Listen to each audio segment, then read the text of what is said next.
My name is Noel Yeo, and I am the Chief Operating Officer of IHH Healthcare Singapore, and I'm also an alumnus of the NUS MBA program. I've been invited on several occasions to give talks in one of the professor's modules. I've also been asked to give career talks on webinars that was happening over the last 2 years during the pandemic. And of recent, we even organized a company visit for the MBA students to come here physically to have a company tour to see how we are approaching remote working, and also to learn about the career prospects of working in the healthcare industry. I think I have, in general, 3 tips for students who are seeking mentorship. Number one, please come prepared. When I say come prepared, it means that you should come to a mentor with first your goals, right, your career goals. It's important for the mentor to understand what you like to achieve. So that's one. Second is that to have a timeline of when you like to achieve your goals as well. I think the third one is also come in prepared with passion, prepared with commitment, because I would say that the journey for mentoring and mentorship is very, very much time consuming. It's very rigorous. In fact, I would say that it's quite arduous. A good mentor will expect you to commit time, might meet you very, very often, and even require you to come back and tell him or her what have you done for the past week, what have you done for the past month. And therefore, I think that come prepared. I would really urge all students to also consider is to keep your own journal. This is something that many people say that they will do and they don't.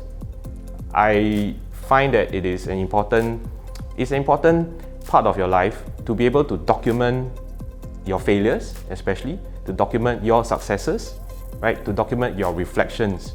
You don't have to do it on a daily basis, but perhaps a weekly interval is good enough. And that also helps your mentor, because you capture your thoughts, your ideas, your feelings. And if you are so willing to have mentoring by someone, please share this journal with your mentor so that your mentor can read through and then understand you as a person and understand your goals and help you achieve it.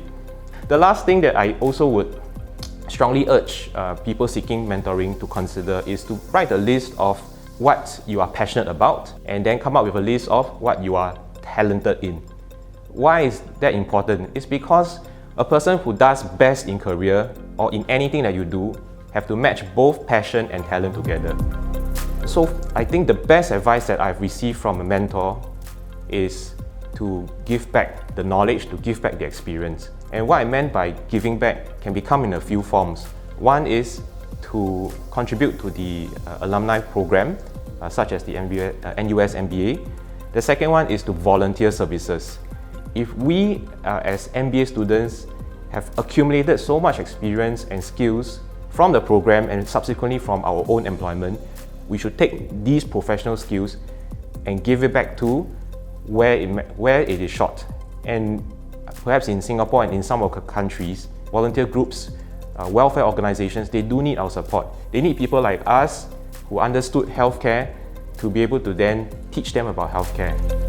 I am a member of the executive board of one of the nursing homes in Singapore. I'm also on a home management committee for another big nursing group in Singapore. So I find that that's one good example of how we can pay back and in specific area of professional knowledge. So I feel that is the best, the best advice I've received from my mentor. And along the way, when I volunteer, I also learn new things from the other people, the other volunteers in the VWOs that I worked at. And I find that gives us also perhaps a humble perspective to be able to see things beyond your own employment, beyond your own organization. So I would strongly encourage MBA students to volunteer your time, to give back and contribute your professional knowledge to society.